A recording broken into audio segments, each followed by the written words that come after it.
UK VWT2. So I just thought I'd just put the seat in place here. I did the floor on the back end, kurusted it and grinded it with a grinder. I lifted this, I thought, oh, I may as well give this a bit of a clean.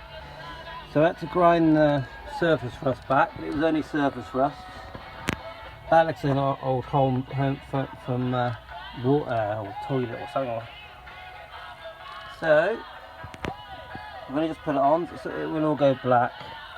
So this will just be a nice storage area. So these vents are still here. And it's actually very solid.